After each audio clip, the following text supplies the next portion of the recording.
हिसाब से वैसे दे रखे थे पेपर सर उतना टफ तो गए ही नहीं, बिल्कुल नहीं गए न वही है सैंपल पेपर। इसीलिए होता है कि तुम वो लेवल तक जाना चाहो तो जा सकते हो, वैसे बोर्ड में आएगा वैसा हरगिज नहीं। तुम हर साल के सैंपल पेपर उठा के देख लो, बोर्ड का पेपर सैंपल पेपर से इजी होता है हमेशा। सर अगर मेरे मार्क्स कटेंगे तो ग्रामेटिकल मैं इसलिए तो मैं बोल रहा था कि अगर प्रैक्टिस करना ही हो तो प्रीवियस ईयर क्वेश्चन पेपर करो, सैंपल पेपर करने की कोई जरूरत नहीं है। सर प्रीवियस ईयर क्वेश्चन ऐसा बहुत से बच्चे वो लोग काम आए थे। प्रीवियस ईयर क्वेश्चन पेपर में से रिपीट होता है, ओके, लेकिन सैंपल पेपर में से रिपीट होता है वैसा नहीं होता, बट बहुत कम, बहुत कम।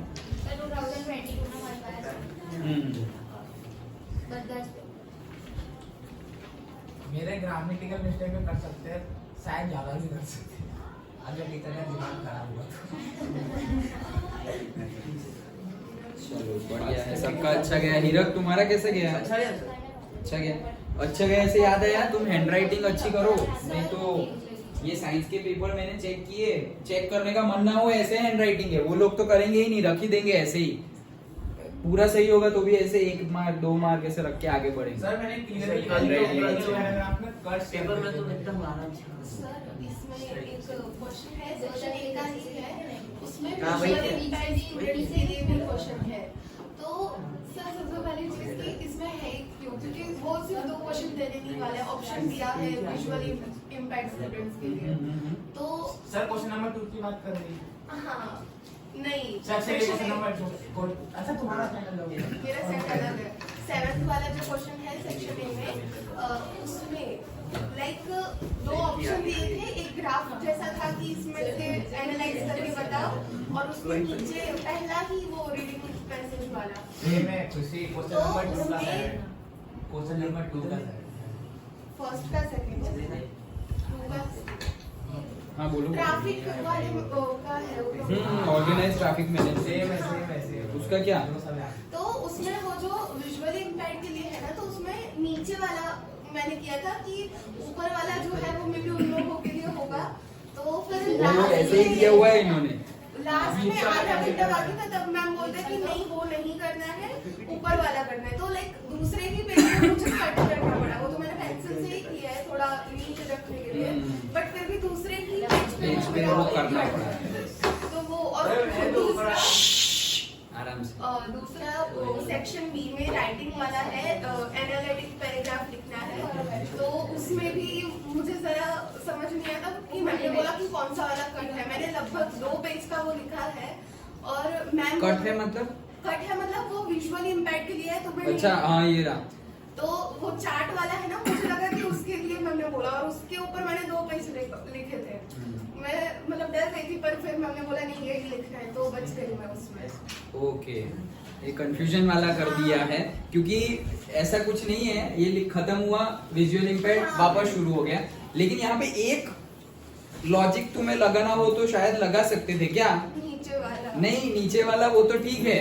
विजुअल इम्पैक्ट मतलब क्या? जनरली जो सपोज अच्छे से देख ना पाए विजुअली, विजुअली इम्पैक्ट, तो ग्राफ और चार्ट तो वो देख ही नहीं पाएंगे, तो वो अपने लिए होगा और उनके लिए होगा नेक्स्ट वाला। सर दूसरी बात का पॉइंट कि वो लोग वैसे भी हम पूरा नहीं कर रहे, हाँ। बट फिर भी उन लोग के लिए अलग होता है ना, वो ऊपर से होता है words। Yes। ये पूरा नॉर्मल पेपर था, वो लोग सिर्फ 2 क्वेश्चन तो देने नहीं वाले थे टेस्ट के लिए, तो फिर इसमें रखा क्यों? मतलब ऐसा कि अलग से, वो बात तुम्हारी सही है, कर सकते हैं, लेकिन वो जो पेपर होता है ना, वो अलग से उनको पेपर निकालना ना पड़े, इसलिए प्रिंट ऐसी है। उनके लिए जो पेपर होगा उनमें जैसे हम बोल रहे हैं कि वो जो स्क्रिप्ट होगी वो ऊपर से होगी, जैसे हम वो लिपि ब्रेन लिपि में देखते हैं वैसे होगा उनका। बट पेपर ये होने के बाद सिर्फ उनको ऐसे ही देखना है, उनकी प्रिंट अलग होगी लेकिन पेपर ऐसा ही होगा। इसीलिए सो पॉइंट हाँ रख सकते हैं कि ज्यादा से ज्यादा कितने स्टूडेंट हो गए और उनके लिए अलग से पेपर। ऐसा क्या है, इतने पैसे ले रहे हो तो कर दो अलग, और ना करो तो भी ठीक है। लेकिन ये थोड़ा कंफ्यूजिंग जैसा लग तो रहा है कि कौन सा है भाई, ऊपर वाला या नीचे वाला। बट हाँ मतलब ये ग्राफ और टेबल चार्ट से वो कंसेप्ट भी लगा दे कि वैसे भी उनको देखने की प्रॉब्लम है, तो ग्राफ और चार्ट अच्छे से देख नहीं पाएंगे वो। उस हिसाब से शायद लॉजिक लगाए या फिर बता दिया टीचर ने तो अच्छी बात है। तो वहाँ पे बस थोड़ा हुआ है ज्यादा बस। दूसरा वर्ड है चलो बढ़िया, बहुत मेरे बढ़िया। कट लगे थे थोड़े बहुत ज्यादा। कट इन द सेंस मतलब ऐसा रंगी लगी नहीं क्या मैडम, सिंपल लैंग्वेज। तो वही मैं बता रहा था कि तुम लोग लिखो अच्छे से, लेकिन उसमें भी वो जो बहुत ज्यादा कट है या फिर हैंडराइटिंग है उसका थोड़ा बहुत ज्यादा ध्यान रखो। मैंने तुम लोग को बोला था कि खुशी की चेक करना आंसर बुकलेट, उसके पहले जो उसने टेस्ट किया था उसकी। ये भी देखो, ये भी बहुत अच्छा लिखा हुआ है, but at the same time तुम वो देखोगे तब पता चलेगा कि अच्छा ऐसे लिखते हैं। जैसे चिराग तुम्हारे आए हैं 49, मतलब अराउंड 50 मार्क्स, ओके। लेकिन अगेन इसमें भी इम्प्रूवमेंट, लिखने के स्टाइल में ऑब्वियसली सब में ही इम्प्रूवमेंट की हो सकता है, और ये तो बहुत पहले, इसके बाद भी तुमने कहीं पढ़ाई, कितनी पढ़ाई कर ली होगी, बट फिर भी इससे अच्छा करना है हमें तो, ओके। और ये पेपर इजी था, ये पेपर बहुत इजी था, ओके। खुशी तुम्हारे होते हैं 58, ओके। तुमने लिखना तो मतलब एकदम परफेक्ट है तुम्हारा। अब जहाँ पे प्रॉब्लम हो रही हो वहां पे इम्प्रूवमेंट की जरूरत है, ओके। दक्ष के है 43, देन जूमी के है 50, एंड हीरक तुम्हारा चल रहा है, इतने ही हुए हैं अभी तो। तुम्हारा बाकी है, तुम्हारा कर रहे हैं, लेकिन हीरक नहीं, ऐसे हैंडराइटिंग लिखोगे तो वहां मार्क्स नहीं मिलेंगे। ये कोई पढ़ेगा नहीं, ये सब ऐसे वो लोग पढ़ेंगे ही नहीं। क्या लिखा है वो पढ़ने में ही ऐसे समझो कि मुझे 5 मिनट में अगर मेरे 5 पेज चेक हो रहे हैं, तुम्हारा एक ही पेज 5 मिनट ले लेगा। वो उन लोगों के पास टाइम नहीं है, इवैल्यूएटर के पास, ऐसे चेक ही नहीं करेंगे। तुम्हें आ रहा होगा, तुम्हारा सही होगा, फिर भी मार्क्स कट हो सकते हैं हैंडराइटिंग की वजह से। मैं दक्ष को भी बोला था, सबको बोला था कि हैंडराइटिंग पे, तन्मय को बोला था, तुम्हें बोला था, चिराग को बोला था, दक्ष को बोला था, हैंडराइटिंग अच्छे रखने पड़ेंगे, अदरवाइज मार्क्स कट जाएंगे। तुम्हें आता होगा, तुमने लिखा होगा, सपोज तुमने लिखा होगा और तुम एक्सपेक्ट करोगे 80 में से 70 आ जाए और शायद फिर 60 मार्क्स, 10 मार्क्स कहाँ चले गए? सब कुछ सही है तो वो पढ़ ही नहीं पाए, उनके पास टाइम ही नहीं है, या फिर फ्रस्ट्रेट हो गए, क्या लिखा है भाई, छोड़ो चलो, अच्छा ठीक है चलो, कितने 5 मार्क का है, ये लो 2 मार्क, ये लो 3 मार्क, ऐसे करके आगे बढ़ जाएंगे। दो इट इज ट्रूथ है, वो सही है, करेक्ट आंसर है, फिर भी ऐसा हो तो वो नहीं होना चाहिए। तो हैंडराइटिंग पे काम करना, स्पेशियस लिखना, और सब लोगों को बता दूं, देखो तुम्हारा तो खुशी ऐसा है नहीं कि ऐसा लग रहा है कि मतलब अच्छा ना लगे, फिर भी हो सके ना तब तक क्या करो। चिराग, तुमने सेक्शन में, दूसरे सेक्शन में दूसरा क्वेश्चन डाला हुआ है, एक सेक्शन शुरू हो उसमें सारे उसी के क्वेश्चंस, बाकी कोई सेक्शन का क्वेश्चन उसमें आना चाहिए नहीं, वो लोग चेक नहीं करेंगे, क्योंकि एक बार सेक्शन ए चेक हो गया, अब सेक्शन बी सपोज कोई दूसरे इन्विजिलेटर, इवेल्युएटर के पास चेक हो रहा है, तो वो थोड़ी देखेगा तुम्हारा सेक्शन ए वाला तुमने बी में लिखा होगा, तो वो एडिशनल मार्क्स देगा नहीं तुम्हें। वो सोचेगा कि अरे 20 में से 23 मार्क्स कैसे हो गए, 20 में से 20 ही हो सकते, 3 मार्क मैंने कहीं से ज्यादा दे दिए होंगे, तो तुम्हारे 3 मार्क एक्चुअली थे सेक्शन ए के, लेकिन वो नहीं मिलेंगे क्योंकि तुमने दूसरी जगह डाला हुआ है। कभी भी कोई भी क्वेश्चन दूसरे सेक्शन में नहीं जाना चाहिए, ऐसा हो तो जगह छोड़ दो, ओके, बट दूसरी जगह पे नहीं लिखना है, वही सेक्शन में। एंड ये तुम्हारे, तुम लोगों के लिए भी है ये। एंड दूसरा कि जब बड़े क्वेश्चन लिखो तुम, ओके, तो सपोज यहाँ शुरू किया सेक्शन, देखो सेक्शन ए एमसीक्यू और वो सब है, जो बड़े क्वेश्चन है 4 मार्क्स 5 मार्क्स, उसके लिए भी कुछ नहीं, वो तो बड़े बड़े है। जो 2 मार्क्स या 3 मार्क में है, तो 2 मार्क के सपोज एक पेज पे तुम लिखोगे, 2 मार्क्स के लिए इतने लिखोगे, तो 3 आंसर शुड बी देयर। भले ही छोटा लिखा तुमने, चौथा अंदर डालो ही मत। और 3 मार्क का सपोज 2 क्वेश्चन लिखे तुमने, 3 मार्क का यहाँ एक लिखा, 2-3 लाइन छोड़ दो, या एक ही लाइन छोड़ो, भले ही नीचे 2-3 लाइन बाकी रह जाए, उसके लिए भी मतलब, लेकिन थोड़ा शायद जूमी ने ऐसा लिखा हुआ है कि ज्यादा एक पेज पे, हाँ जूमी ने ही लिखा हुआ है कि एक पेज पे ज्यादा भराई नहीं है, ओके। जैसे कि ये देखो, पूरे पेज पे देखे तो 2 ही आंसर, ओके, यहाँ पे देखे तो देखो ये एक आंसर, ये दूसरा आंसर, उतना स्पेसियस, ओके, मतलब ये एक, ये दूसरा, छोड़ो, अरे जितनी चाहिए उतनी सप्लीमेंट्री देंगे वो लोग, तुम इतना स्पेशियस, और स्पेस ऐसे रखनी है कि ऐसा ना लगे कि तुमने कुछ कम लिखा है, ऐसा नहीं लगना चाहिए, ओके कम लिखा है ऐसा नहीं लगना चाहिए। तो स्पेशियस मतलब हैंड राइटिंग थोड़े अच्छे, थोड़े नीट एंड क्लीन, आगे से इक्वेशन हो तो उसमें थोड़ी एक लाइन ऊपर की छोड़ दो, एक लाइन नीचे की छोड़ दो, फिर बीच में इक्वेशन लिखो। ओके तो वैसे जगह का यूज करो कि देखने में इन्विजिलेटर को तुम्हारी सप्लीमेंट्री देखने में अच्छी लगे, वाह क्या लिखा हुआ। भले मार्क्स जितने भी आए लेकिन वो खुश हो जाना चाहिए, तब वो ज्यादा मार्क्स देगा, कि अच्छा चलो बहुत अच्छा लिखा है। फिर गलती होगी, मैंने पहले भी तुम्हें भी बताया था, गलती होगी या फिर एग्जैक्ट 100% करेक्ट आंसर नहीं होगा, जहां पे 1 मार्क 2 मार्क काटने चाहिए होंगे वहां पर भी तुम्हें फुल मार्क्स मिलेंगे अगर इतना नीट एंड क्लीन लिखा होगा तो। और जैसे तैसे लिखा होगा तो फुल मार्क्स मिलने चाहिए, उसकी जगह 3 मार्क्स मिलेंगे 5 में से। क्यों? क्योंकि हमने नीट एंड क्लीन नहीं लिखा। कंटेंट सही है लेकिन लिखने का तरीका भी उतना ही मैटर ज्यादा करता है। ओके तो ये सारी बातें मुझे बतानी थी। अभी मैंने आज तो तुम्हारे लिए वो, हाँ जाओ, तो तुम्हारे लिए मैंने ये किया है क्या कि एनसीईआरटी के सॉल्यूशंस निकाले हैं, वो डिस्कस करते हैं फिर। हाँ भाई सर बाय बाय। सर मेरे ख्याल से ना सर हम लोग पढ़ गया ना 14 वाला। सर हाँ बोलो। सर मेरे ख्याल से आप कल डायग्राम और फिर एक्टिविटी को पढ़ाओ ना। क्या क्या क्या? एनसीईआरटी के डायग्राम प्लस एक्टिविटी का एक्टिविटेशन करवाओ। ठीक है क्योंकि उसमें से बहुत से क्वेश्चन बन रहे हैं इस साल में। हाँ ठीक। सर सुबह करवाओगे? नहीं हम इवनिंग में ही करेंगे, तो मुझे प्रिपेयर चार्ट वार्ट बनाना हो, हाँ। यहाँ लेना हो तो मैं ले लूँ ना फिर। क्योंकि सर सैंपल पेपर में भी एमसीक्यू में 5-6 तो डायग्राम के क्वेश्चन। हाँ सैंपल पेपर में तो पूछ ही रहते हैं, लेकिन उतना पूछेंगे ऐसा नहीं बोला नहीं बोलेंगे, लेकिन सैंपल पेपर का लेवल कुछ अलग ही बनाते हैं। एक्टिविटी के लिए बहुत क्वेश्चन। एक्टिविटी और वो जो बॉक्स होते हैं ना, बॉक्स इंफॉर्मेशन, वहीं से भी क्वेश्चन उठा लेते हैं।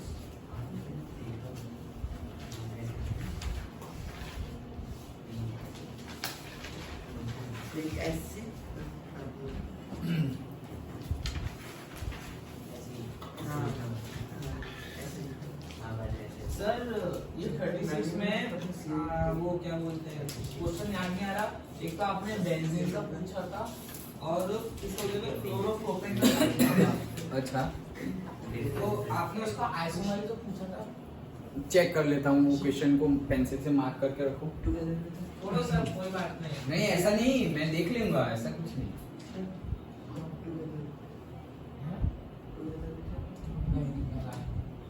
तो सैंपल को करा रहे हो? नहीं सैंपल पेपर नहीं करवा रहा हूँ मैं, सिर्फ तुम्हें एनसीईआरटी ही करवा रहा हूँ। सपोज चैप्टर 1 है, फटाफट देखेंगे सो दैट तुम्हारा रिवीजन हो जाए। ओके 4 से उल्टा देखते हैं, चलो चैप्टर 4 से सर हाँ नीचे से सोपनिफिकेशन ईस्टर और sodium ester acetate ethanol ethanoic acid, वो लास्ट टॉपिक बहुत इंपॉर्टेंट है।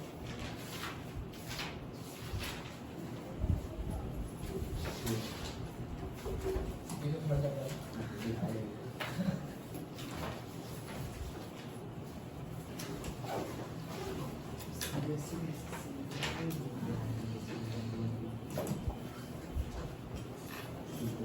देखो पहले ये फटाफट ये देख लो जो मैंने ये है, क्या है, सॉल्यूशन है, एनसीईआरटी का ही है। ध्यान से अच्छे से तो थोड़ा रिवाइज हो जाएगा और फिर जो तुम्हारे पर्टिकुलर डाउट हो वो भी डिस्कस करेंगे। देखो क्या है, कार्बन एंड इट्स कंपाउंड में क्वेश्चन नंबर 1 क्या बोल रहा है, what would be the electron dot structure, what would be the electron dot structure of carbon dioxide which has the formula CO2। तो इलेक्ट्रॉन डॉट स्ट्रक्चर हमारे पास carbon है, carbon की क्या है हमारा 12 है। ओके तो कार्बन 12 तो कैसे लिखेंगे हम 2 8 सॉरी नहीं सही है, कार्बन के लिए 6। ओके एटॉमिक मास लिख दिया मैंने 2 4 लिखेंगे। ओके सो 2 एंड 4 तो 2 4 लिख दिया है। ओके और दूसरा क्या है, ऑक्सीजन, तो ऑक्सीजन का क्या है 8, तो 8 के लिए क्या लिखेंगे 2 और 6। तो देखो ये हमारा ऑक्सीजन है, 6 कर दिए, 1 2 3 4 5 6। ये दूसरा ऑक्सीजन 1 2 3 4 5 6 एंड ये कार्बन, तो ये 1 2 3 4। तो ये हो गया हमारा इलेक्ट्रॉन डॉट स्ट्रक्चर, खत्म।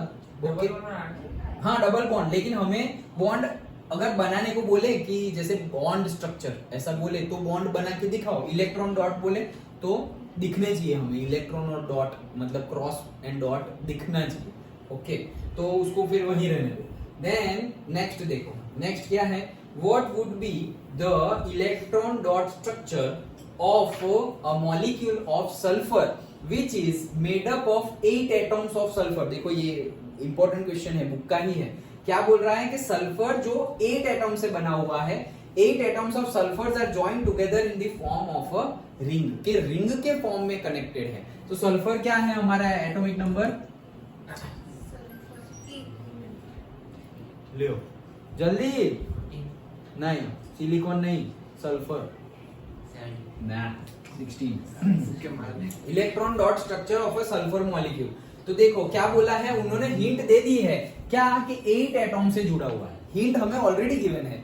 ओके, 8 एटम से जुड़ा हुआ है तो 8 सल्फर बनाने हैं तुम्हें।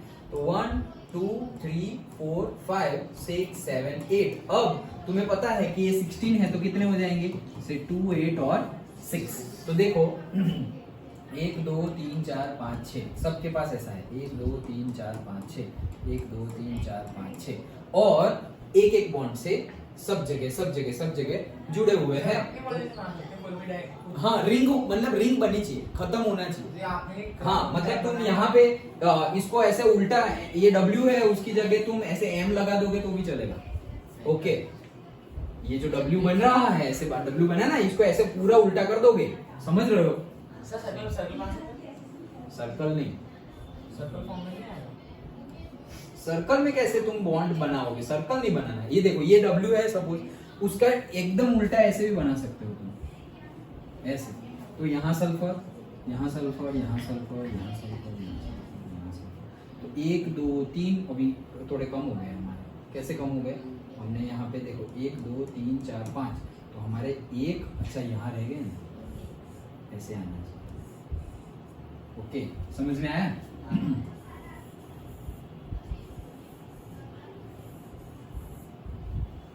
कुछ भी बन रहा है, कुछ भी बन रहा है। ओके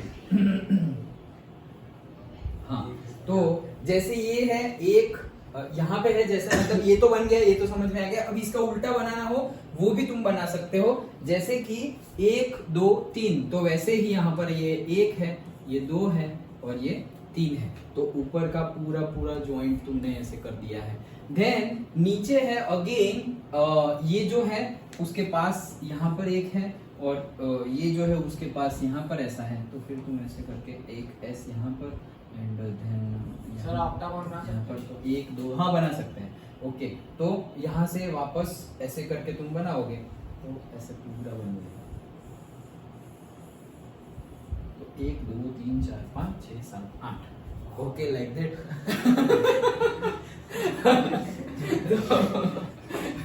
तो ऑक्टागोन या फिर ऐसा, लेकिन एटलीस्ट क्या बना है देखो। एटलीस्ट मैं यहाँ बोल सकता हूँ कि W है, ये क्या है सर क्या करते हैं, S S ऐसे मतलब 8 S डाल देंगे और फिर उनको जोड़ दो। हाँ, जो भी शेप बने चलेगा, कोई मतलब नहीं, जो भी शेप बने चलेगा, बट खत्म होना चाहिए, रिंग बननी चाहिए। ऐसा नहीं कि फिर हम ऐसे ऐसे करके ऐसे बना दिया ये कि भैया 1 है, ये 2 है, ये 3 है, 4 है, 5 है, फिर यहाँ पे 6 है, ये 7 है और ये 8 है। तो ये ऐसे कुछ बना दिया, वो नहीं चलेगा, बंद होना चाहिए। मतलब कि मतलब तुम ऑक्टागोन भी बनाओ, 7 वाले को हाँ वो 8 वाले को बंद कर दो बस, दैट्स इट। ओके, 1 और 8 को कंप्लीट करना है क्योंकि रिंग स्ट्रक्चर बनाना है इन द फॉर्म ऑफ रिंग। क्योंकि हमें नहीं पता है कि 8 है तो ऑक्टागोन है, ये ऑक्टागोन है क्या? नहीं, तो जो हो वो चलेगा। Understood? Okay, then next, how many structural isomers can you draw from the pentane? तो पेंटेन एक तो हमारा ये तो सीधा सीधा पेंटेन है, straight line structure. Okay, then दूसरा तो ये जो CH3 है, ओके, उसको तुमने बीच में ले लिया। तो सपोज देखो ये CH3, अभी सपोज ये CH2 को यहाँ लोगे तो बॉन्ड एक खत्म हो गया तो वो CH हो जाएगा। समझ में आ रहा है? बॉन्डिंग पूरी होनी चाहिए, मतलब कि एक तो तुमने कर दिया ऐसे 5, 1 2 3 4 और 5, ये एक कर दिया। दूसरा एक तुम 4 बनाओगे, 5 नहीं बनाओगे, 1 2 3 और 4, और दूसरा यहाँ पर CH3 वो तो तुम्हें वैलेंसी देख के कर लेना है। देन देखो अब क्या कर सकते हैं कि दूसरे को भी यहाँ पे लगा सकते हैं, मतलब कि 1 2 3 यहाँ पे C, यहाँ पे C। अब तुम सोचोगे सर यहाँ लगाया तो यहाँ पर भी लगाओ, वहां लगाएंगे उसका उल्टा करेंगे तो यही बन गया ना, तो वो तो सेम ही हो गया, वो नहीं बनाना है फिर हमें। ओके, जैसे हम ये है तो अब तुम सोचोगे कि ये C को यहाँ लगा लो, तो वो तो इसका नेमिंग करेंगे अगर IUPAC नेमिंग, तो हम क्या बोलेंगे 1 2, 2 पे एक रिंग, 2 पे दूसरा स्ट्रक्चर था, तो यहाँ पर भी करेंगे तो यहाँ से 1 2 करेंगे तो वो भी 2 पे होगा, वो तो सेम हो जाएगा, तो सेम नहीं बनाना है। तो ये 1 ये 2 ये 3, अब बॉन्डिंग जैसे बनानी हो, हमें तो 4 वैलेंसी कंप्लीट करनी है, जैसे यहाँ था तो ये 1 तो है, तो 2 3 4, तो भाई सब जगह 4 4 आ गया, तो ये एक बॉन्ड तो यहाँ पे है, तो कितना है ये एक और ये 1, तो मतलब 3 हुए, तो CH3 बन गया। देन यहाँ पे 1 2 3 और 4, तो 2 तो यहाँ पे लगे हुए कार्बन से, तो फिर ये जो खुले हैं वो हाइड्रोजन है, तो CH2। देन अगेन ये कार्बन, तो 2 लगे हुए हैं, तो फिर वापस CH2, 2 लगे हुए हैं 3 4, अच्छा यहाँ पे 2 लगे हुए हैं 3 सिंगल बॉन्ड लगाना जरूरी नहीं है? क्या क्या क्या क्या ये जो आप CH2 CH2 कर रहे हो उसमें सिंगल बॉन्ड लगाना जरूरी है? हाँ, क्योंकि हमें पेंटेन का बोला है ना। नहीं मैं ऐसा जनरली पूछ रहा हूँ, अगर हम किसी का नेम डाल रहे हैं, जैसे हम लोग अगर हम लिखते हैं प्रोपेन या फिर बुटेन का, हम लोग जो भी हम लोग का जो नाम आएगा CH2 तो वो हम लोग क्या ऐसा बॉन्ड बीच में डायरेक्टली लिख सकते हैं? हाँ लिख सकते हैं, डायरेक्टली हाँ लिख सकते हैं डायरेक्टली, मतलब ऐसे कि CH3 CH2 डायरेक्टली भी लिख सकते हैं, CH2 CH3 वैसे भी लिख सकते हैं। ओके, अब देखो यहाँ पे अगर हमने ये कर दिया है, तो हमने ये कैसे किया है, 4 लगाए हैं, तो 1 2 3 4 और यहाँ पे C। अब 4 4 करने हैं, तो रटना नहीं है कि कहाँ पे CH2 होगा और कहाँ पे CH3 होगा। ये पहला है, एक उसका है, 3 बाकी है, तो 1 2 3, तो पहला क्या बन गया CH3। दूसरा 1 और 2 लगे हुए हैं, तो 3 and 4, तो कितना बना CH2। तीसरा 1 2 और 3 लगे हुए हैं, एक ही बाकी है, तो ये हमारा 1, तो दैट इज CH। देन यहाँ पर 1 लगा हुआ है, तो 2 3 और 4, तो वापस आ गया CH3। इसके साथ 1 लगा हुआ है C, लेकिन उसके कितने हैं, 1 ही लगा हुआ है, 3 बाकी है, तो यहाँ पे क्या आ जाएगा CH3। तो रटना नहीं है, हमें 4 वैलेंसी कंप्लीट करनी है, फिर कहाँ CH कहाँ CH2 वो रटना नहीं है, वैलेंसी कंप्लीट कर देनी है, 4 कंप्लीट कर देनी है। ओके, समझ में आ रहा है ना? ओके, तो ये हमारा हो गया, ये 3 आइसोमर्स हमने बना दिए, एक सीधी लाइन वाला, फिर एक 2 नंबर पे और एक 2 ही नंबर पे दोनों साइड मिथाइल ग्रुप। ये कौन सा ग्रुप है, मिथाइल ग्रुप। ओके, चलो next, what are the 2 properties of carbon which led to the huge number of carbon compounds we see around us? ये तो स्टार्टिंग में ही आता है कि क्यों भाई कार्बन के इतने ज्यादा कंपाउंड हमें देखने को मिलते हैं। So the 2 features of carbon that give rise to a large number of compounds are as follows. पहला catenation, that is it is the ability to form bonds with other atoms of carbon। के 4 valency है, तो उसकी property ही ऐसी है कि दूसरे के साथ बॉन्ड बना सकता है। एंड दूसरा टेट्रावैलेंसी, ये वाला वर्सेटाइल नेचर ऑफ कार्बन में से एक क्वेश्चन पूछा गया है, उसमें वही तो है कैटिनेशन और टेट्रावैलेंसी, वही तो है पूरे पेज में। हाँ कौन सा मल्टीपल चेंज, हाँ यस वो भी है। So tetravalency with the valency of 4 carbon is capable of bonding with the 4 other atoms। मतलब चारों जगह पे अलग अलग एटॉम, उसकी चारों जो वैलेंसी है, एक पे हाइड्रोजन लगा, एक पे क्लोरीन लगा दिया, एक पे मिथाइल ग्रुप लगा दिया, एक पे बेंजीन लगा दिया, सब कुछ लग सकता है। तो ये एक कैरेक्टरिस्टिक्स है, तो एक तो उसकी टेट्रावैलेंसी और दूसरा कैटिनेशन। ओके, तो ये दो आइसोमेरिज्म तो बहुत सारे लोगों के पास है ना, लेकिन ये कैरेक्टरिस्टिक्स बहुत सारे, हाँ ये यूनिक है, ये वर्सेटाइल नेचर है उसका। वही टॉपिक में से क्वेश्चन है, वर्सेटाइल नेचर ऑफ कार्बन जो लिखा हुआ है वही में से ये क्वेश्चन है। What are 2 properties of carbon which lead to the huge number of carbon compounds we see around us? Okay, तो हम हमारे आसपास इतने सारे जो कार्बन कंपाउंड्स देखते हैं, नंबर के साथ दिया हुआ है 2 मिलियन 3 मिलियन, यहाँ से इतना मिल रहा है, वहां से ये मिल रहा है। ओके, तो वो क्यों है, तो उसकी ये 2 प्रॉपर्टी हमें दिखानी है। ओके, देन और अगर 2 पूछिए, अगर 3 पूछे तो तुम लिख दो कि इट कैन मेक से लॉन्ग चेन्स आल्सो। ओके, तो ये तीसरी प्रॉपर्टी हो गई। और वो आयनिक बॉन्ड तो बना, आयनिक बॉन्ड से ज्यादा कोवेलेंट बॉन्डिंग करता है। ओके, हाँ, तो that is the characteristics. Okay, तो इसकी वजह से तो जितनी बोले उतनी तुम लिख सकते हो। यहाँ 2 बोली है तो 2 लिखो अच्छे से। देन देखो, what will be the formula and electron dot structure of cyclopentane. Cyclopentane तो साइकिल बननी खत्म होनी चाहिए, जब भी साइकिल वर्ड आए तो खत्म होना चाहिए। तो पेंटेन है तो 5 कार्बन, 1 2 3 4 5। ओके, तो उसका वैलेंसी कंप्लीट कर दो, साइक्लोपेंटेन बन गया। पेंटेन बनाना है तो, और साइक्लोपेंटेन तो पेंटागन बनेगा, साइक्लोहेक्सेन का हेक्सागन बनेगा। ओके, साइक्लोब्यूटेन का ऐसे तुम रेक्टेंगल या पैरेललोग्राम जैसा बना दो। ओके, सो पेंटेन है तो एक, जैसे कि हमारा पेंटागन हम बना दे ऐसे बन जाना भाई। हाँ, ओके, सो ये कार्बन इसी का है ऐसा मान लो, मतलब यहाँ पर है एक तो ये कार्बन कार्बन कार्बन कार्बन। तो देखो ये और ये कार्बन एक दूसरे से जुड़े हुए हैं अब, और ये भी जुड़े हुए, मतलब ये कार्बन की 2 वैलेंसी खत्म हो गई तो 2 बाकी है। तो ये हो गया CH2, इसकी भी 2 हो गई, ये भी CH2, ये भी CH2, ये भी CH2 and this also CH2। Okay, सबकी CH2 हो गई। तो देखो H H H H H H, और ये इलेक्ट्रॉन डॉट स्ट्रक्चर, कार्बन के लिए डॉट लगाया है, हाइड्रोजन के लिए क्रॉस लगाया है, क्रॉस। ओके, सिंपल, समझ में आ रहा है ना?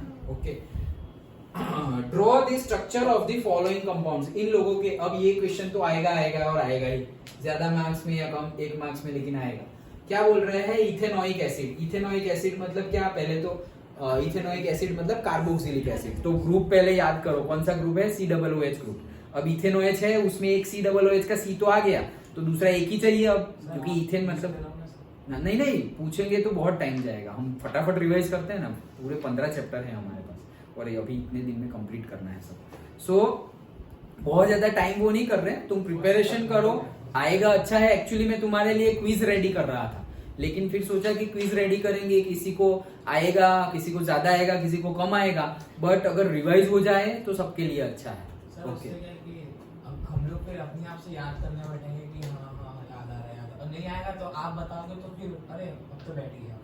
तो ऐसा करता हूँ मैं, हो सके तो तुम्हारे लिए क्विज प्रिपेयर कर लेता हूँ। ओके, तो एटलीस्ट, लेकिन वो क्विज ही होगी, फिर लॉन्ग, फिर MCQ जैसा ही होगा, उसमें से तुम्हें सोच के आंसर लिखना है।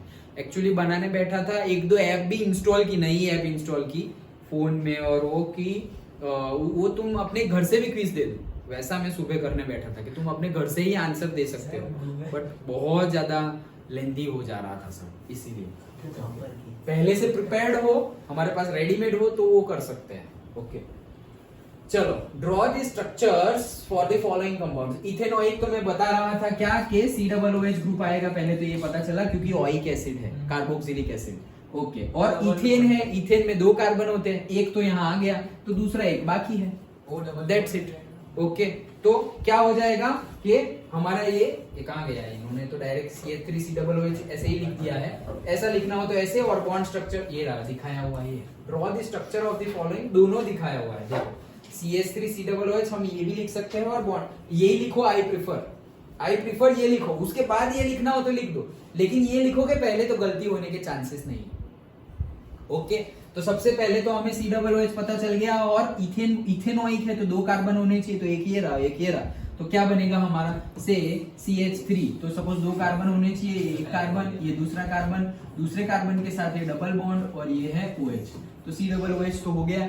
इसके 4 होने चाहिए, तो 1 2 3 4, यहाँ तो लगा हुआ है, ये एक H, तो बन गया मेरा CH3COOH।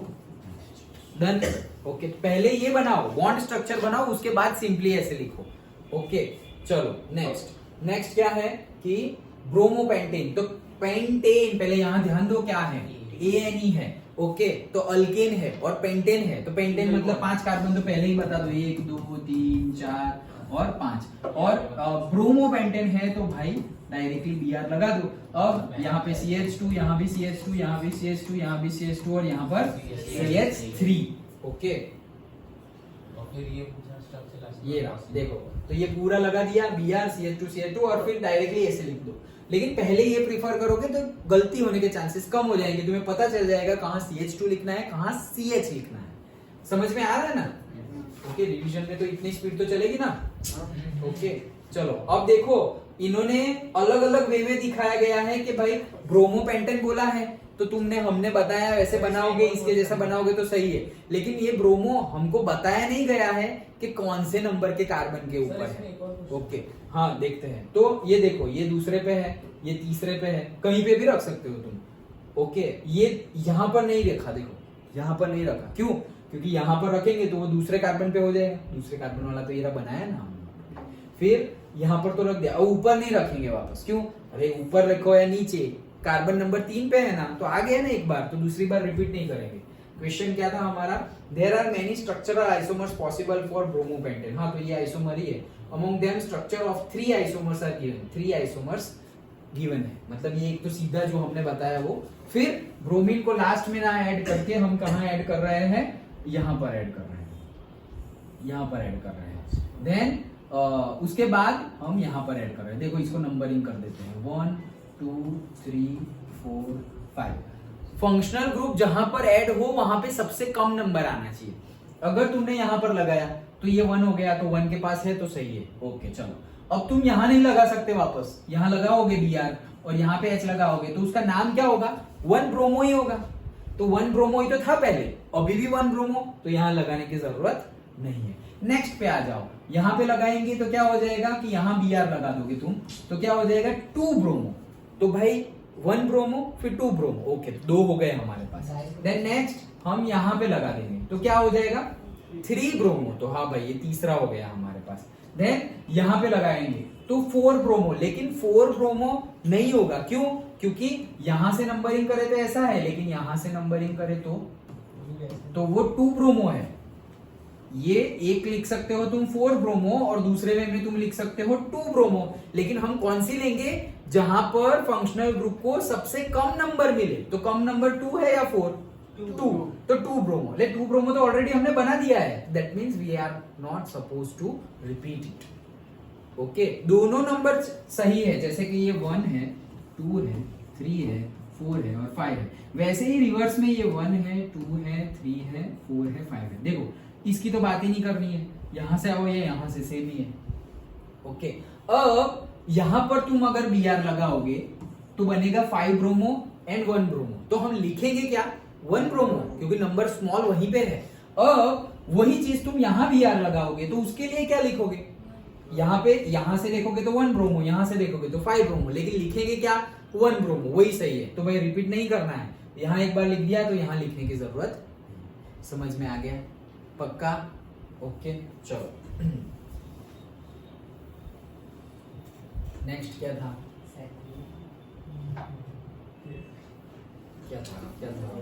ये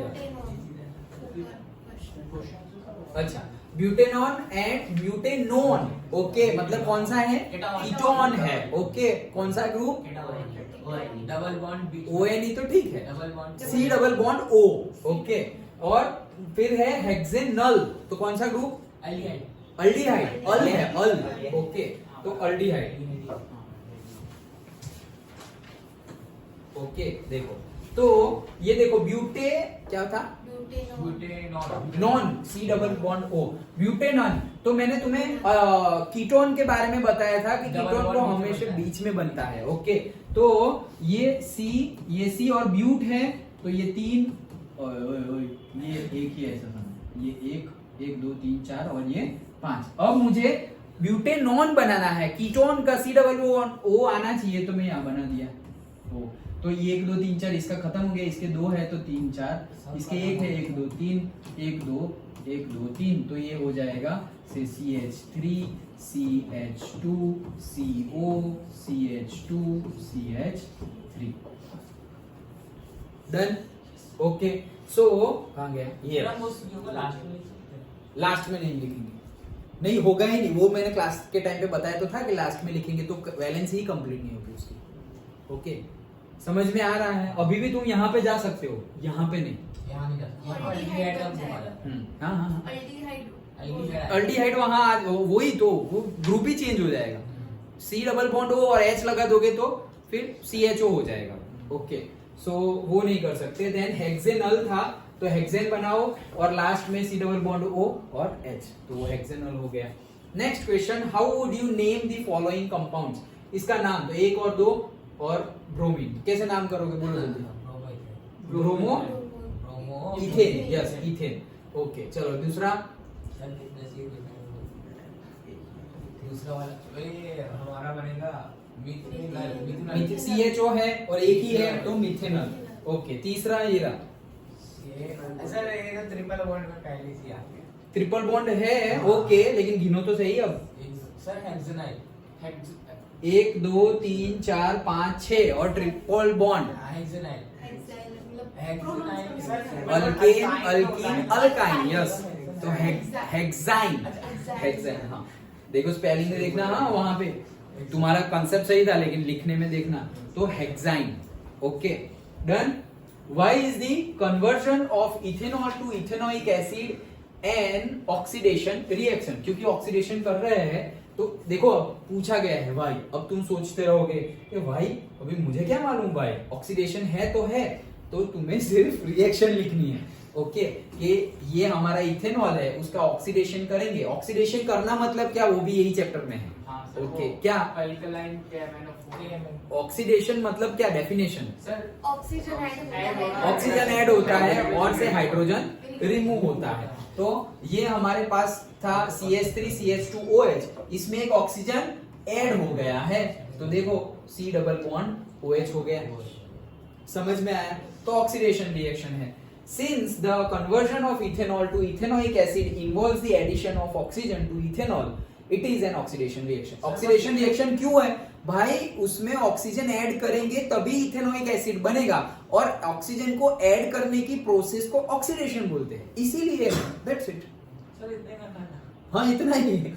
ओके एक बार मैं करने वाला था तो सोचते हुए लगे क्यों है। हाँ वही मैं इसलिए तो सबसे पहले क्वेश्चन पढ़ के मैं वही बोला कि तुम सोचोगे क्यों है, वही क्यों है तो है, बट फिर हमें जो है तो है उसको ही सेंटेंस बना के लिख देना है कि भाई इथेनॉल में ऑक्सीजन ऐड करेंगे तब जाके इथेनोइक एसिड बनेगा और ऑक्सीजन ऐड करने की प्रोसेस को ऑक्सीडेशन बोलते हैं। That's why oxidation is necessary और ऑक्सीडेशन इज देयर। सर ये PDF आप ग्रुप में डाल दो। हाँ डाल दूंगा। ओके चलो कहाँ गए ये, mixture of oxygen and ethyne is burn for welding. Can you tell why a mixture of ethyne and air is not used? Okay तो देखो क्या बोल रहा है हमें, ये एक्चुअली अब लिखने की जरूरत है नहीं, तुम्हें लिखोगे तो अच्छी बात है लेकिन क्वेश्चन के अकॉर्डिंगली लिखने की जरूरत है नहीं।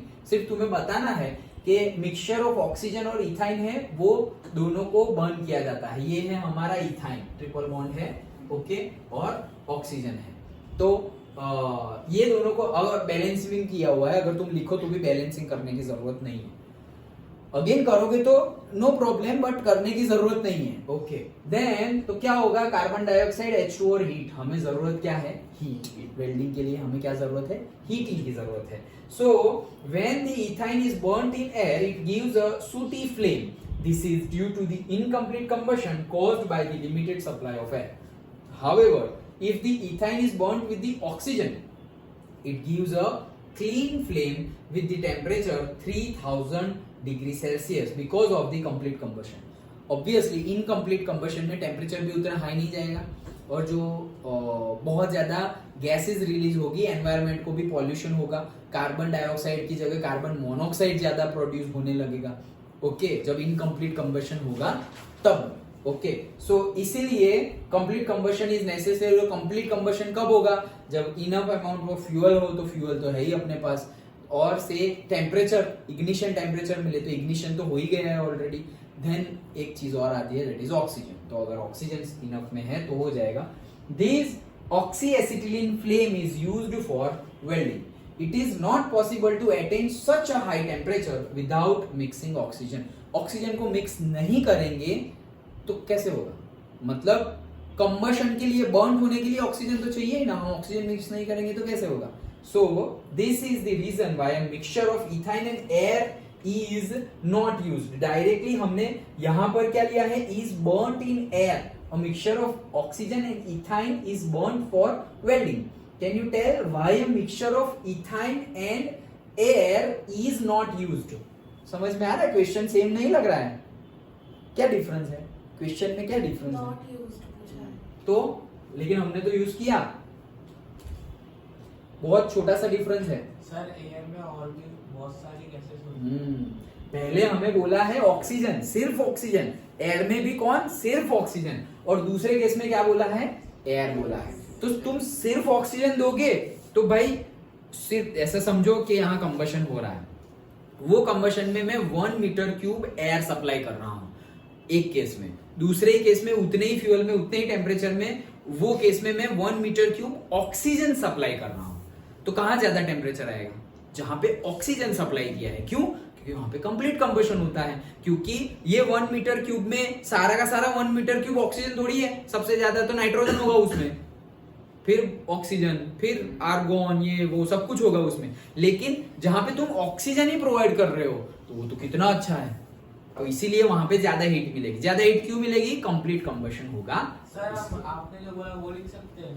वही लिखना है, और ये भी इनडायरेक्टली वही बोल रहे हैं, हाँ थोड़ा कॉम्प्लिकेटेड करके बोल रहे हैं, बट तुम्हें लिखना वही है। क्या कि सपोज जैसे मैंने सिंपल वर्ड्स में तुम्हें बता दिया कि 2 केस है। ओके, इफ पहले तुम्हें एक केस दिखा दिया उनको कि ऑक्सीजन ऐड किया, ऑक्सीजन ऐड किया तो भाई CO2 H2O तो रिलीज होने ही वाला है। ये तो हमें पता चल जाएगा केमिकल इक्वेशन से। बैलेंस ना करो तो चलेगा, और हीट रिलीज होगी। अब तुम एयर डालोगे तो भी ये रिएक्शन होगी। हम ऐसा नहीं कर रहे, वो तो सही है, क्यों नहीं कर रहे अभी हम रीजन देंगे। लेकिन अगर तुम करोगे सेम रिएक्शन होगी, सेम रिएक्शन होगी। उसके लिए भी तुम ये ऑक्सीजन और इथाइन के लिए तुमने ये लिखा, इथाइन और एयर के लिए भी तुम्हें यही रिएक्शन लिखनी है। इथाइन एंड एयर लिखो। एयर मतलब हम लिखेंगे तो ऑक्सीजन, लेकिन उसमें इतना ऑक्सीजन होगा नहीं। और यहां पर भी सेम, बट ये हीट की वैल्यू और वो जो एयर लिया है वो हीट की value, there is a difference. इसीलिए उन्होंने वर्डिंग में लिखा हुआ है कि with the air this much 3000। अभी हमें क्या पता कितना जाएगा, लेकिन अप्रोक्सीमेटली हमके high temperature can not be reached when we are taking air, and if we are taking pure oxygen it will be a complete combustion, and in complete combustion there will be maximum temperature rise, or there will be maximum amount of heat release, which is a pure exothermic reaction। वो भी घुसे लो अंदर तो अच्छा, इसको पता है भाई एक्सोथर्मिक क्या है, वो भी उनके माइंड में है। Okay, and then that's why we are not adding air but we are adding oxygen. Okay, नहीं तो सोचो जब भी वेल्डिंग करने हुए देखा तो होगा तुमने। ओके, गैस वेल्डिंग की बात कर रहा हूँ। हाँ, वेल्डिंग के भी बहुत सारे टाइप्स होते हैं। तो वो डायरेक्टली जो तुमने रास्ते पे देखा होगा वो ऐसे काले चश्मे लगा के, वो वेल्डिंग नहीं, जहाँ पे 2 गैस सिलेंडर होते हैं। ओके, वो सिलेंडर में एक सिलेंडर जो गैस का होता है, तो सोचो कि एयर से होता तो हम डायरेक्ट वो ऐसे ही हवा में ही रखते, ऐसे करके वेल्डिंग करते रहो। इतना महंगा गैस क्यों यूज कर रहे हैं? क्योंकि ज्यादा टेम्परेचर मिले। क्योंकि एयर से भी होगा तो सही, वो मेल्ट ही नहीं होगा, मेटल मेल्ट ही नहीं होगा तो चिपकेगा कैसे एक दूसरे से? समझ रहे हो? अभी वेल्डिंग तो हमें डीप में जाना नहीं है, लेकिन रीजन समझ गए। ओके, चलो भाई। हाँ, how would you distinguish experimentally between an alcohol and a carboxylic acid? Experimental के तौर पे अल्कोहल और कार्बोक्सिलिक एसिड को कैसे डिस्टिंग्विश करोगे? We can distinguish on the basis of the reaction with the carbonates and hydrogen carbonates. Acid reacts with the carbonate and hydrogen carbonate to evolve CO2 gas that turns lime water milky. एकदम starting metal वो हाँ, वहां पे पूरा metal plus acid और वो जब reaction आती है वहां, अब देखो है चैप्टर, ये है फर्स्ट चैप्टर का, लेकिन पूछा है वहां से। Okay, so metal carbonate and metal hydrogen carbonate, ये रिएक्शन हमने देखी है वो चैप्टर में। वो कार्बोक्सिलिक एसिड के साथ रिएक्शन करवाएंगे तो सॉल्ट मिलेगा, वाटर मिलेगा और कार्बन डाइऑक्साइड मिलेगा। Alcohols on the other hands do not react with the carbonates and hydrogen carbonates. Okay, तो तुम्हें डायरेक्टली यहाँ पे बोला है, देखो याद ना आए तो भी आंसर कैसे लिखेंगे? How would you distinguish experimentally between alcohol and carboxylic acid? Carboxylic acid के साथ होता है, कार्बोक्सिलिक भी भूल जाओ, एसिड के साथ तो होता है। हमने चैप्टर में पढ़ा है कि कार्बोनेट एंड हाइड्रोजन कार्बोनेट की रिएक्शन हम एसिड के साथ की थी, वो तो पता है, मतलब रिएक्शन होती है वो तो पता है। तो वो रिएक्शन तुम दिखा दो। ये सब भी बहुत ज्यादा दिखाने की जरूरत नहीं है। Metal carbonate, metal hydrogen carbonate plus acid, यहाँ फिर बोला है कि कार्बोक्सिलिक एसिड, तो कार्बोक्सिलिक एसिड भी तो एसिड ही है, तो plus acid that will give salt. अभी कौन सा सॉल्ट बनेगा, सॉल्ट लिख दो ना, बात खत्म। Okay, salt plus water and carbon dioxide, इसमें तुम वाटर कार्बन डाइऑक्साइड कुछ भूल गए तो भी चलेगा, प्लस हीट भी चिपका दो। ओके, हीट भी लिख लो। देन अल्कोहल्स रिएक्ट नहीं करते, जस्ट हमारे सिलेबस में है अल्कोहल के साथ रिएक्शन है ही नहीं, तो लिख दिया कि अल्कोहल रिएक्ट इसी जगह जाते वो इलेक्ट्रिसिटी को नहीं प्रोड्यूस करता। हाँ, ओके। सो नेक्स्ट देखो, would you be able to check if water is hard by using a detergent? Okay, so देखो डिटर्जेंट ही हार्ड होता है। चलो देखो, डिटर्जेंट आर एमोनियम और से sulphonate salts of long chain carboxylic, last topic. Okay, carboxylic acid का।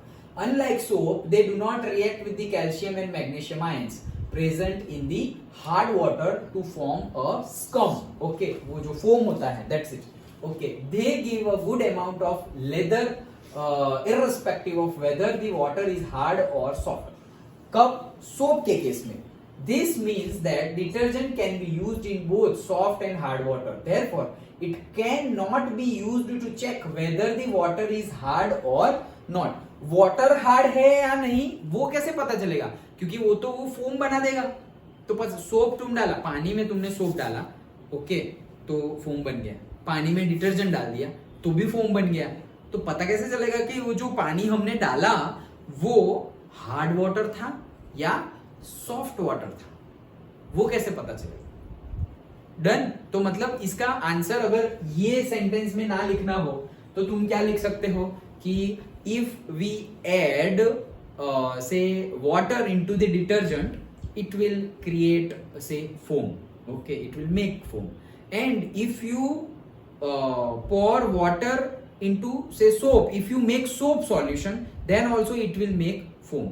In both the cases it will make foam. Then how to recognize that the additional whatever the water we are adding, that is soft water. Soft water मतलब बहुत सारे हमने उसमें से जो हमारे dissolved solids है, जो हमारे एलिमेंट्स है, उसको हमने क्या कर दिया है, निकाल दिया है। जैसे हम जो पानी पीते हैं बिस्लरी वाटर, तो उसको सॉफ्ट वाटर बोलते हैं, और जो बोरवेल का पानी हो या फिर पहाड़ों में से गिरता हुआ पानी हो उसको हम हार्ड वाटर बोलते हैं। क्यों? क्योंकि उसमें बहुत ज्यादा अमाउंट ऑफ सॉल्वेंट्स अंदर है, dissolved solid, magnesium, carbon, sulphonate, सब कुछ, कार्बोनेट अंदर है, सब कुछ, उसको हमने फिल्टर नहीं किया है, वो भी हम पीते हैं, तो उसको हार्ड वाटर। इसीलिए देखना, हार्ड वाटर अगर ये सॉफ्ट वाटर तुम 2 ग्लास पीते हो, उसकी कंपेयर में हार्ड वाटर पियोगे तो एक ही ग्लास में खत्म हो जाएगा, पेट भी भर जाएगा, जो हमारी थर्स्ट है वो भी सेटिस्फाई हो जाएगी। That is the property of hard water.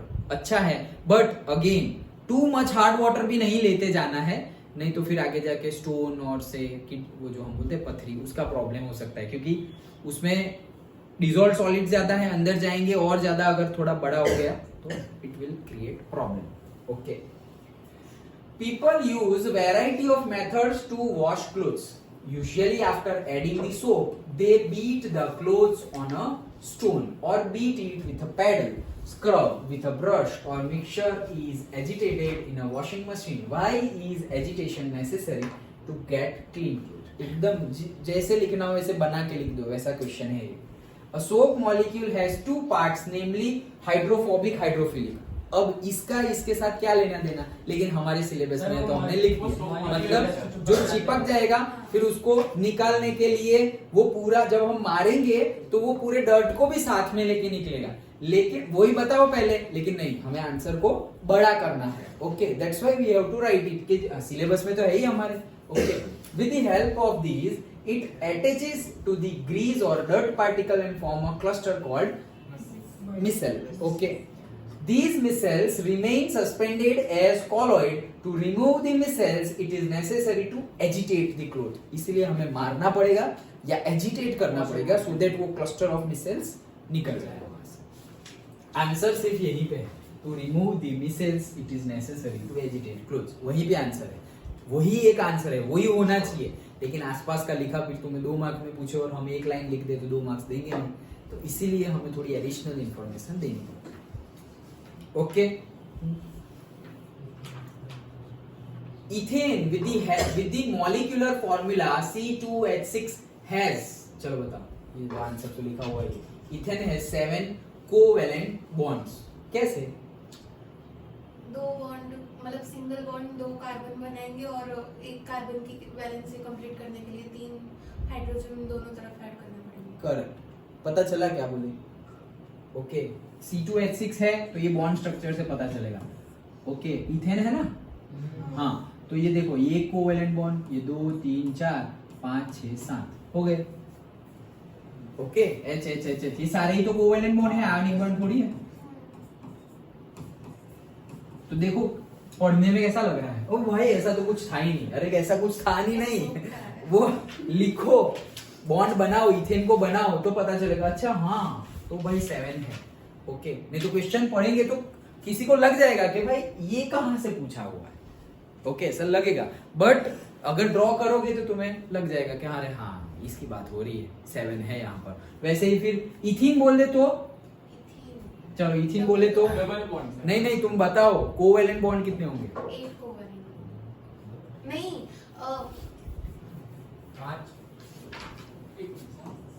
6 covalent bond. 6 covalent bond. Ethene मतलब डबल बॉन्ड तो बना दो. तो भाई ये 2 और 3 4 5 6. ओके क्योंकि 2 ही ऐड करेंगे. 4 करने थे कंप्लीट, 2 हो गए तो ये 2 और यहाँ भी 4 करने थे तो ये 2. तो कोवेलेंट बॉन्ड कितने हो गए? 6.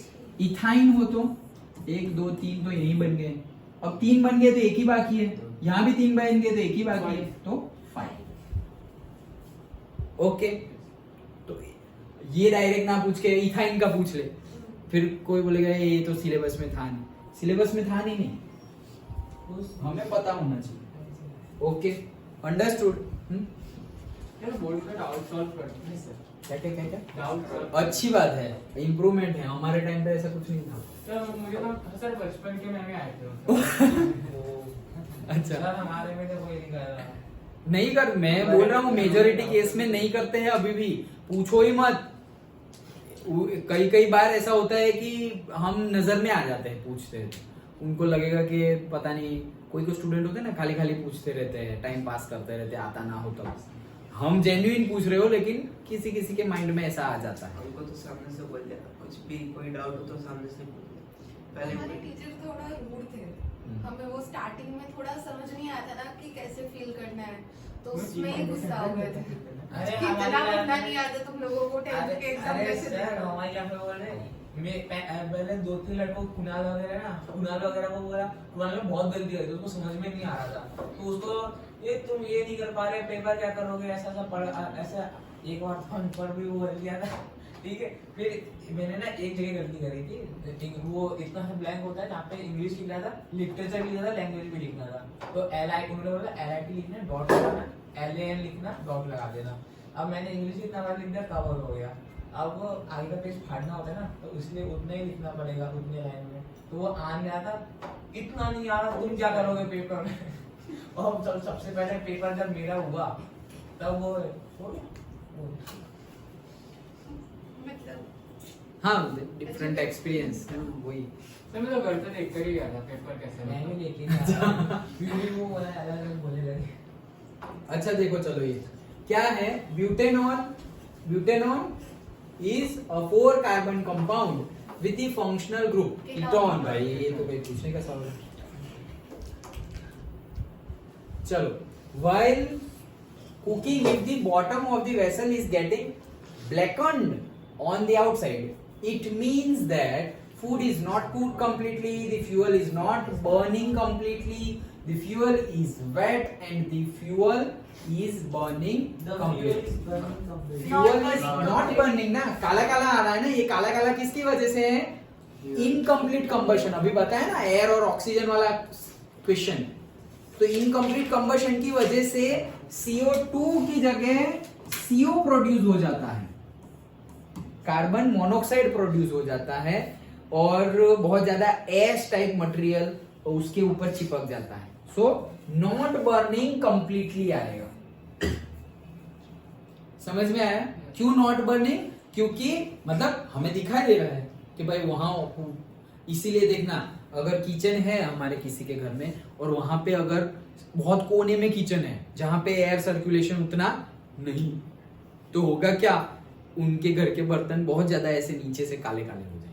चलो वो जल गया इसलिए हम तो ऐसा ही सोचते हम तो ऐसा ही समझते हैं, ओके। लेकिन वो जल गया कब सोचना है, ये जो फूड वाला था ना, फूड इज नॉट कुक तो नहीं आएगा, फ्यूअल इज ये भी है, fuel is burning completely, fuel पूरा का पूरा बर्न गया नहीं, वो भी हम तो कंटिन्यूअस बर्निंग करते हैं। सो ये तो ऑप्शन देख के भी, लेकिन ऑप्शन देखे बिना भी हम कंसेप्ट लगा सकते हैं। और इसीलिए देखना, तुम कहीं पर भी किचन हो तो विंडो तो होगी। वो एक्चुअली हम एग्जॉस्ट को माइंड में रखे कि भाई इसका जो एग्जॉस्ट होगा तो घर में थोड़ी रहना चाहिए, तो बाहर होना चाहिए, लेकिन at the same time intake के लिए भी ऑक्सीजन तो चाहिए, ओके। तो वो हमारा रीजन है। Then explain the nature of the covalent bond using the bond formation in CH3Cl। तो covalent मतलब पहले तुम्हें ड्रॉ कर देना है और फिर बता देना है, इन वर्ड्स बता देना है कि हाइड्रोजन और कार्बन के बीच में यहाँ सिंगल बॉन्ड, यहाँ सिंगल बॉन्ड, और CH3Cl है तो सब जगह सिंगल बॉन्ड ही लगेगा, और जो क्लोरीन है उसको हम एक साइड लगा देंगे, ओके। तो मीथेन एक निकाल के क्लोरोमीथेन बनाया हुआ है। तो ये रहा हमारा सपोज क्लोरोमीथेन, और लिख देना है वर्डिंग्स में कार्बन कैन। अब देखो ये इतना कितना लिखना है, that depends on the marks, okay. तो सपोज तुम ये ड्रॉ कर रहे हो और इतना कर रहे हो तो से 3 मार्क्स, यस, ओके। और 2 मार्क्स में है तो ये ड्रॉ करो और थोड़ा 1-2 सेंटेंस लिख दो, खत्म। कार्बन कैन, लेकिन अच्छे से शॉर्ट एंड स्वीट लिख रहे हो तो फिर वो दिखने में अच्छा लगना चाहिए। शॉर्ट लिखा हुआ है और अच्छा दिख नहीं रहा है तो सही होगा, फिर भी मार्क्स काटेंगे। एक लाइन लिखी तूने, एक ही लाइन लिखी है तो फिर अट्रैक्टिव लगनी चाहिए वो, कंटेंट में भी और बाहर से भी, okay. Carbon can neither lose 4 of its electron nor gain, ये सब पता ही है। Extra energy would make the system unstable, ये तो हमारा कि वो ले भी नहीं सकता, और वो मतलब हमने देखा था ना कि 2 और से 4 है तो 4 इलेक्ट्रॉन दे देगा, तो भाई अंदर 2 है और या मतलब 2 ही बचे हैं, और अंदर प्रोटॉन कितने हैं, 6, और इलेक्ट्रॉन बचे हैं ओनली 2, ओके। तो बहुत ज्यादा अट्रैक्शन होगा, अनस्टेबल हो जाएगा। और अगर 4 ले लिए हैं तो इलेक्ट्रॉन हो जाएंगे 10, और अंदर तो वो तो उतने ही है, प्रोटॉन न्यूट्रॉन तो वहीं पे है, ओके। तो हैंडल ही नहीं कर पाएंगे, अनस्टेबल हो जाएगा। तो वही सिचुएशन है। ये इन लोग ने पहला सेंटेंस वो लिखा हुआ है, ओके, वो बता रहा था। Therefore it completes its octet by sharing its 4, ये सब पता है, ये शायद तुम ना लिखो तो चलेगा। The bonds that are formed by sharing electrons are known as covalent। क्या है भाई? In covalent bonding both the atoms share the valence electron, the shared electrons belong to the valence। कुछ भी नहीं लिखना है, पूरा पैरा ही नहीं लिखना है, ये पढ़ते हैं। Here तो जो कहीं पे ऐसे प्रिंट करके दिया हो, छाप के दिया हो, सब कुछ सही है, ऐसा नहीं, ये कुछ काम का नहीं था पूरा पैरा, ओके। हियर, और ये मैंने नहीं बनाया है, यहाँ से ही लिया है मैंने। Carbon requires 4 electron to complete its octet. हाँ, ट्यूशन नीचे चालू છે કેમ હું કરું છું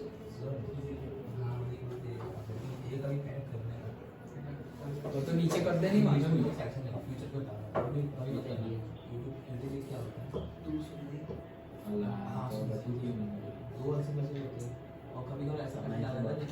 એટલે આવું જ અપડેટ કર્યા કરું છું, એટલે તો કેટલા દિવસથી નીચે જ છે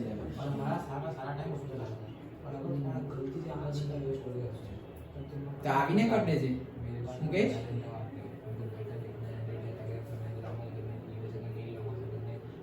કોના ફોનમાં નાખો લગન નું તો અહીંયા આવીને લક્ષણ ચાલ્યું છે ને, સારું લઈ જા, બંધ કરીને લઈ જાય।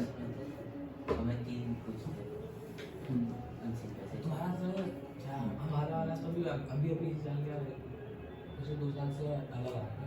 पहले हमारा भी इजी आता था, शायद सारे हाँ चलो, और अब क्या करें, कल करें, फिर 12th का ट्यूशन भी है वापस। हाँ तो ये देख लो, here carbon requires 4 electron to complete its octet. while each hydrogen atom requires one electron to complete its duplet. Also, chlorine requires n electron, एक ही चाहिए to complete the octet. Therefore, all these share electrons, and as a result, carbon forms 3 bonds with the hydrogen and 1 with the chlorine. तो ये simple ये बताना है, और अब ये ना लिखो तुम अपने वर्ड्स में लिखो कि carbon makes 3 covalent bond with the hydrogen and 1 bond with the chlorine. उतना ही. Explain the nature of covalent bond using the bond formation in CH3Cl. Sir मैं तो कोवेलेंट बॉन्ड का नेचर बता दें, कोवेलेंट बॉन्ड है क्या? देखो मैंने बोला ये काम का नहीं है, लेकिन ये लिखा हुआ है उसके लिए लिखा हुआ है. सिर्फ ऐसा बोलते हैं कि explain covalent bonding in chloromethane. तो मैंने बोला ना ये और ये खत्म, लेकिन उन्होंने बोला है explain the nature of covalent bond. ये है क्वेश्चन, यहां तक का ही एक क्वेश्चन है, तो ये एक क्वेश्चन के लिए ये पैरा है. उसके बाद यूजिंग दिस ऐसे. सर उसमें भी केवल लास्ट की 2 लाइन ही वही है. हाँ मतलब पूरा पहले से बता रहे हैं कि कार्बन 4 इलेक्ट्रॉन दे नहीं सकता, ले नहीं सकता, अगर ऐसा हुआ तो अनस्टेबल हो जाएगा, इसीलिए वो आयनिक बॉन्ड ना बना के वो कोवेलेंट बॉन्ड बना रहा है, इसी को कोवेलेंट बॉन्ड कहते हैं ऐसा. और उसके बाद इन कोवेलेंट बॉन्डिंग सारे ही शेयर्ड होते हैं, तो valence shells of both the atoms, मतलब दोनों के शेयर्ड होते हैं, ना कि एक का ही शेयर्ड होता है, वो बताया है, बस उतना ही है. तो वही सेंटेंस अलग सेंटेंस में सिर्फ लिखा हुआ है, अदरवाइज कोवेलेंट बॉन्डिंग क्या है वो बताया है, और ये हमारी फिगर है. That's it. तो ये बोला है explain the nature of the covalent bond, इसीलिए ये लिखा हुआ है. सो फिर यूजिंग दिस, तो यूजिंग दिस के लिए ये, तो सिर्फ ऐसा बोले कि explain covalent bonding in chloromethane, तो सिर्फ इतना. लेकिन एक्सप्लेन कोवेलेंट बॉन्डिंग तो फिर ये लिखना पड़ेगा. अंडरस्टूड? ओके. तो आज इतना रखते हैं. कितना है अभी और? अच्छा, तो आज इतना रखते हैं, फिर कल ऐसा हो तो हम वापस यही चैप्टर से स्टार्ट कर देंगे. और फिर क्या करना है तुम लोग बता दो, तो मुझे कोई नोट्स क्विज ऐसा कुछ बनाना हो तो मैं वो बता दूं. तुम्हारे पहले डाउट्स बताओ, फिर रिवीजन तो होता रहेगा. रिवीजन तो तुम खुद भी करोगे. रिवीजन जनरली उन स्टूडेंट्स को ज्यादा हेल्पफुल रहेगा जो कंटेंट भूल गए हो कि भाई क्या था ये, उसके लिए रिवीजन थोड़ा हेल्पफुल रहेगा. अदरवाइज तुम्हें आता ही है, याद ही हो, तो then we will do something else. Quiz करेंगे, कोई पर्टिकुलर क्वेश्चन आंसर सॉल्व करेंगे, प्रीवियस ईयर्स में पूछे हुए हो वो, तुम्हारा डाउट सॉल्व करेंगे, तो फिर रिवीजन नहीं करेंगे, ऐसा कुछ करेंगे. सर आप है ना जो लास्ट डे होता है ना, उसमें आप आधे घंटे का क्विज रख लो, ठीक है. और जो मोस्ट रिपीटेड पीआई के क्वेश्चन है जो 5 साल से ज्यादा, मतलब ये आई है 5 में से 3 साल ये क्वेश्चन आया है, तो वो मोस्ट रिपीटेड क्वेश्चन आप फाइंड कर लो, वो हम आधे घंटे में वो सॉल्व कर लेंगे. वो भी 4 क्विज में. हाँ नहीं पहले आधे घंटे का क्विज जो आप एमसीक्यू बोल रहे हो, जो आप फाइंड करोगे वो, और जो पीआई वाले जो क्वेश्चन है वो आधा घंटा रख लो आप. मतलब उसका क्या तुम लोग टेस्ट दोगे? नहीं तो वो जो रिपीटेड क्वेश्चन है ना, आप वो उसका ज्यादा हाई चांसेस हो सकते हैं कि इस बार भी आए हैं. हाँ. तो इसलिए मैं बोल रहा हूँ आप वो फाइंड करो, ताकि हमें भी मालूम पड़े कि हाँ ये बहुत इंपॉर्टेंट. अच्छा, मतलब तुम्हें वो क्वेश्चंस चाहिए? हाँ. ओके ठीक है. और सर डायग्राम और एक्टिविटीज. ठीक है. एक्टिविटीज किसकी? Physics, chemistry? तीनों के डायग्राम जो मोस्ट इंपोर्टेंट डायग्राम, ऐसा नहीं हर एक डायग्राम इंपोर्टेंट बायोलॉजी के है, हाँ. और न्यूमेरिकली इंपोर्टेंट डायग्राम फिजिक्स में. और इसमें से केमिकल इक्वेशन सबसे ज्यादा इंपॉर्टेंट, और न्यूमेरिकल भी है, बट इम्पोर्टेंटली जो हमारे केमिकल इक्वेशन है. एक्टिविटीज बहुत इंपॉर्टेंट. तीनों में मैंने जितने भी अभी पेपर सॉल्व किए सब में एक्टिविटीज के क्वेश्चन तो बहुत है. हाँ मतलब अंडरस्टैंड वाली ही है. जैसे हम देखो, जैसे ही हमारी एक्टिविटी कंप्लीट होती है, उसके बाद जो लिखा हुआ होता है एक्टिविटी में जो क्वेश्चन है, उसके बाद ही उसका आंसर मिल जाता है. ओके, वो हमें समझना है. तो अगर चैप्टर वाइज गिने, तो मैं अगर कुछ तुम्हारे लिए बनाना हो, या फिर मतलब कल क्या करना है, मैं वो पूछ रहा हूँ. तुम्हारे डाउट्स है या मैं कुछ प्रिपेयर करूँ? सर आप ये डायग्राम वाला, सर ये बहुत इंपॉर्टेंट है. डायग्राम और एक्टिविटी बोथ मिला के ऐसा, ये बहुत इंपॉर्टेंट है. ओके, तो डायग्राम जो रिपीट होते हैं, क्योंकि सर जो थ्योरी बेस्ड है वो तो हम खुद भी पढ़ सकते हैं, एनसीईआरटी हम खुद भी सॉल्व कर सकते हैं, ना वो तो हम आपसे पूछ लेंगे. लेकिन जो मेन चीज है हम लोग को अगर ना आए, इसलिए आपसे बोला. ठीक है. तो डायग्राम एंड एक्टिविटीज के जो क्वेश्चंस बन सकते हैं, मतलब एक्टिविटीज को समझ लो, एक्टिविटीज को समझ लो, उसमें से जो क्वेश्चन पूछना हो पूछे। ओके ठीक है, ओके। मोटर लेफ्ट है।